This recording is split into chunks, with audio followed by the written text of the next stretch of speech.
Dusty said, "Hold on, I'm not plugged in yet." I heard him. I kept going. In 1983, Gimme All Your Lovin' came out as the first single from Eliminator.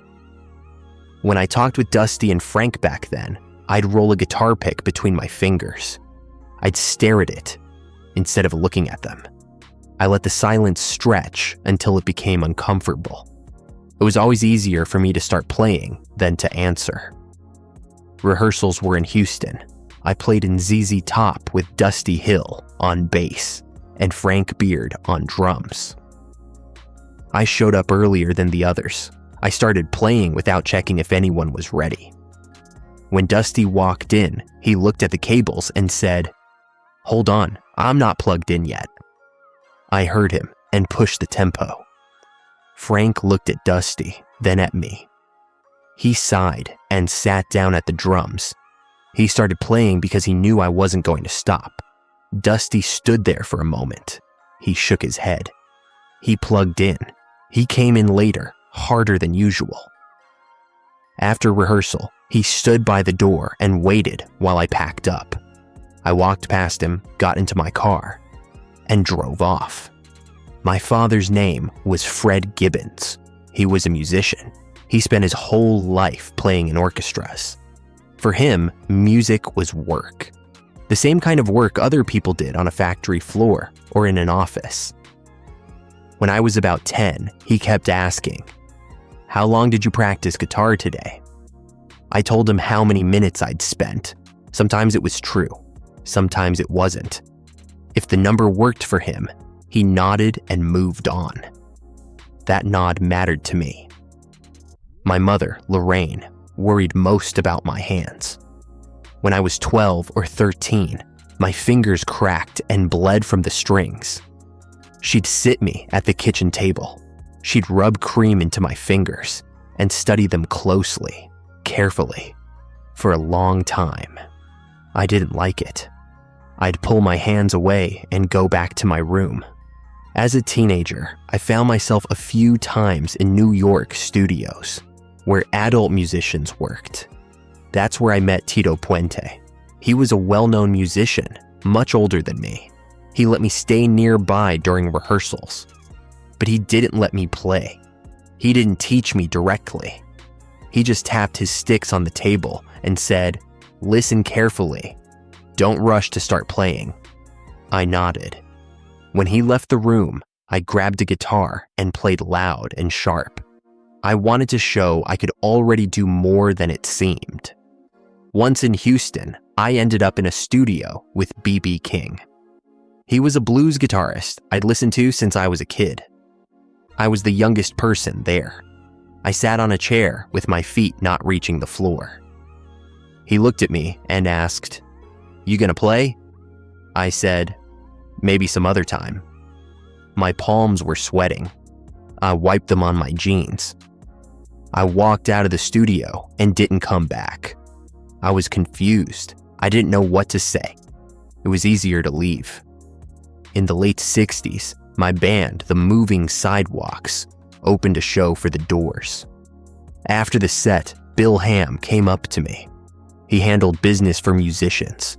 He found contracts. He talked to labels. He said, "You work well. I can help you move forward." I shook his hand and agreed to work with him. I didn't ask about money, terms, or timelines. It was easier when someone else handled those conversations. When the Moving Sidewalks broke up, Bill Ham stayed close.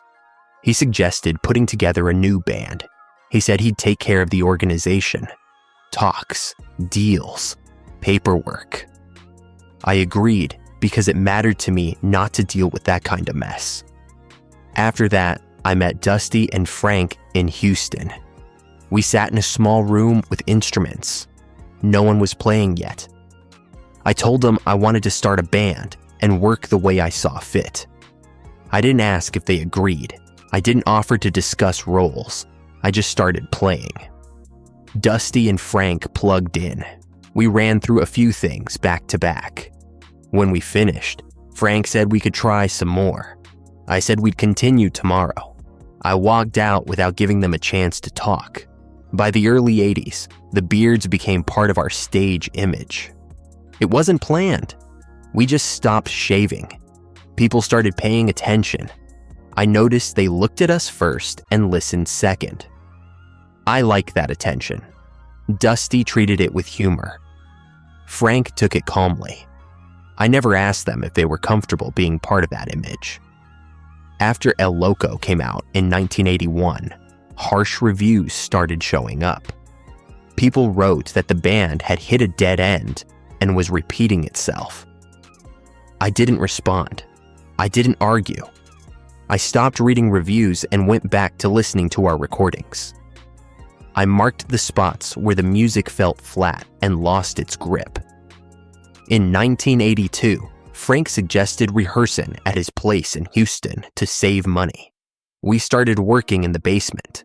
Lyndon Hudson was living there temporarily. He helped Frank with gear. He'd worked in radio before. Lyndon brought ideas. He wanted to talk them through together. I listened. I picked what worked for me. I didn't explain why I turned the rest down. One morning, Lyndon put a cassette on the table and said, "I recorded a musical sketch. Listen." I turned it on. I listened halfway through. I said, "We'll keep this part." He asked, "Why that one?" I didn't think it needed an answer. I kept playing as if the conversation hadn't happened. I came to the basement earlier than everyone else. I played the same part of a future song over and over. It became the bass of Gimme All Your Lovin'. My fingers hurt. My shoulders tightened. Dusty would come in with his bass. He'd ask about taking a break. He'd wait for me to stop. I'd say, "Later." I'd turn the volume up and keep facing forward. He'd turn around and leave without ever starting to play. When we did play together, the tension only got thicker. One day, Dusty stopped playing and said it was impossible to work like this. He said his hand was locking up. He said the part stopped sounding right. He said if we kept that pace, the song would fall apart. He spoke calmly. He didn't raise his voice. I looked at his fingers. Then I looked at the neck of the bass. I could hear he was right. I held the count for a fraction of a second. My fingers slowed on their own, even though I hadn't meant to let them. I started counting louder than usual to pull the tempo back, to leave no space where something could be said. I didn't explain any of it. I just counted out loud and came in first. Dusty stood there for a second. Then he came in after me. Not as tight. Frank once asked, "Is this a dance song?" I said, "It's a song people will move to." He wanted to clarify what I meant, but I'd already started playing again. The conversation ended there. Lyndon was in the basement with us almost every day. He sat by the wall with a notebook. He marked moments. Sometimes he stopped the tape to show how we could move forward. I went back to his cassette more than once. I played the same section again and again. Lyndon saw it and didn't say anything. Dusty saw it too. One afternoon, Lyndon came up to me. He said he didn't need money. He said it mattered to him that his name stood next to the others. He didn't argue. He just waited, looking at me. I felt sweat break out under my shirt, even though the basement was cool. I looked at the amp, then at the clock. I realized I was searching for any reason not to meet his eyes for more than a few seconds. I checked the time and said it was time to start recording. He stood there another second. Then he stepped back to the wall. I turned the volume up and faced the amp. That evening, Lyndon caught up with me in the hallway. He said, "Dusty should know I'm part of this song." He talked about his contribution needing recognition. I said, "Dusty hears the result." Lyndon said, "Dusty sees whose names are on the cover." I went into my room and closed the door. The next day, we acted like it never happened.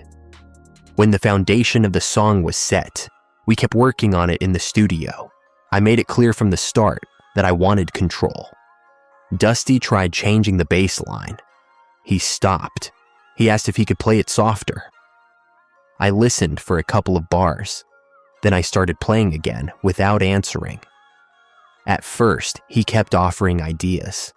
Later, he just adjusted. Frank stopped us a few times and said the tempo was drifting. I said, "Keep going." I counted out loud until he came back in.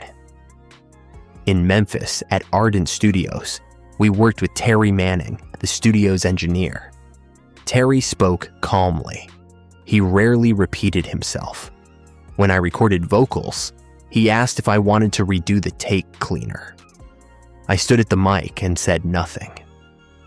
I stared through the glass. Terry waited. Then he said, "All right, we'll keep it." He didn't bring it up again. The lyrics were short. I didn't explain who they were for. Dusty asked what it was about. I said, "About what people want." He smirked and said, "Everyone wants something different." I walked over to the amp and turned it up. Dusty stood there with his bass. Then he started playing. Lyndon stayed close most of the time. He'd come up, show his notebook, say we could shorten the intro. I nodded without looking. I asked Terry to roll tape. After a while, Lyndon stopped coming up to me. He stayed by the wall. When the album was almost finished, Bill Ham came by and started talking about television. He explained there was a music channel that played videos around the clock. He talked for a long time. I listened without interrupting. When he asked if I agreed, I just said, "Do it." In Los Angeles, we met with Jeff Ayeroff from the label. He talked fast. He smiled like everything was already settled. He said the video should be simple: a car, girls, us. Dusty joked that he didn't have that kind of car. I said the car was necessary. It was part of the song. Frank looked at me, then at Ayeroff. He stayed quiet. Later, the production people brought the car. No one asked where it came from. The director, Tim Newman, showed the storyboard. He explained we wouldn't move much. He said the camera would do the work. Frank asked if we'd look too stiff. Tim started to answer. I cut in and said it worked for us. Tim looked at me and nodded. Later, Frank caught up with me in the hallway. He said he felt unnecessary in the video. He said it looked like he'd just been placed behind the kit. He said he didn't understand why he was there. He spoke quietly. He looked straight at me. I said the deadlines were set.